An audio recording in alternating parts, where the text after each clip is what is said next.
The whole wheel of manifestation, things come into being, things dissolve.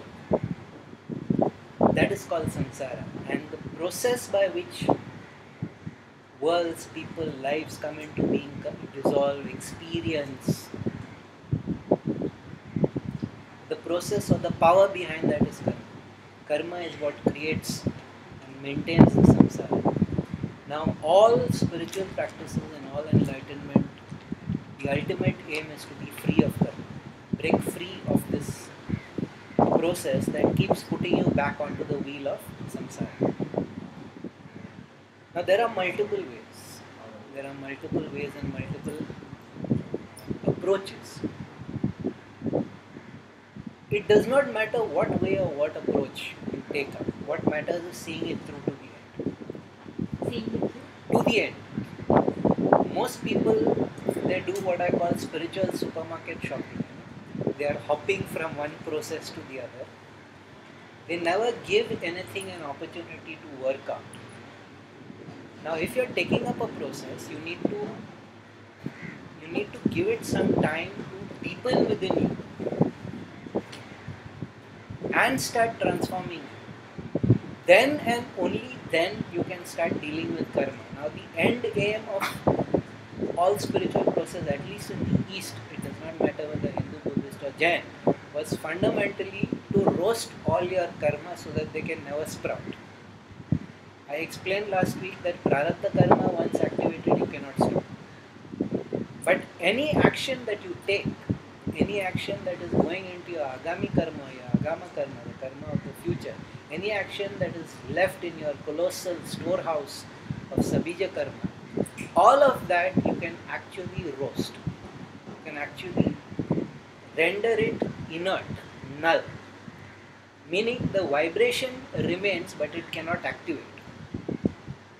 That is why they call the process roasting. It is like a seed, and the seed has now been roasted, so therefore it cannot germinate. It cannot bring new aspects or new life or new cycles cannot happen. Once you roast the seed, that is the end of that cycle.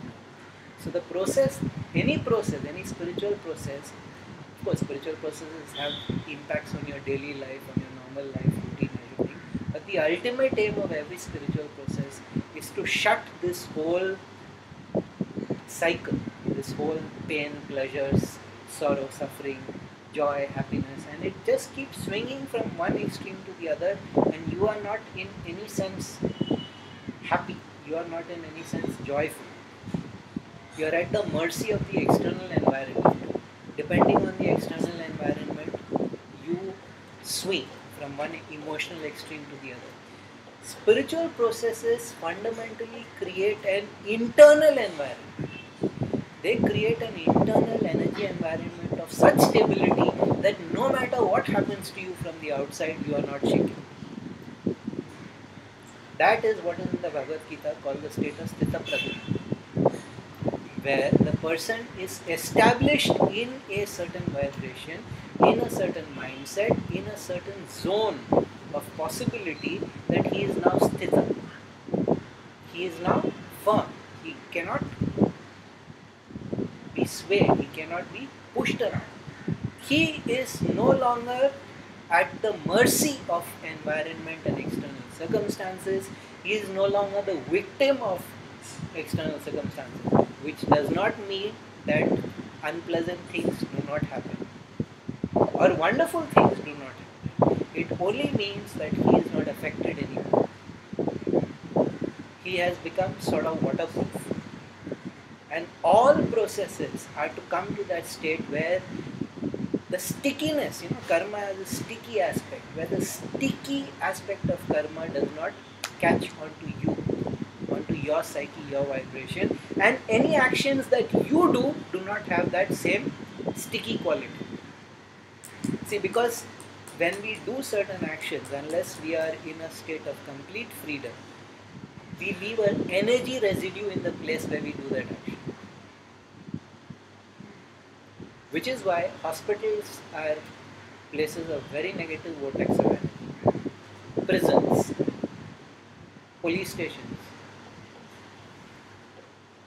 On the other hand, places where a lot of puja is done, pilgrimage spots, they are vortex of positive energy. Because the people who have come there, the sticky residue of the karma that they have done remains and strengthens. Dirty places, places full of garbage, things like that. You go, you pass by there and you can feel your energy getting pulled out. You can feel your, which is why the need for cleanliness, because cleanliness allows karma to be less sticky. It is an actual physical thing. That cleanliness, they say cleanliness is next to godliness, they are correct. And the reason why is because when you are in a clean state, it is easier for karma not to be sticky. Karma becomes non-sticky. It just kind of balls up like mercury and rolls away. Now, if you really develop your internal energy to a point, after that the external physical cleanliness is not required, because you are now then encased in a ball of energy and nothing touches you. That is the ojas. Your prana develops, your ki develops, and it starts going out of the body and sheathing. It sheathes you in this ball.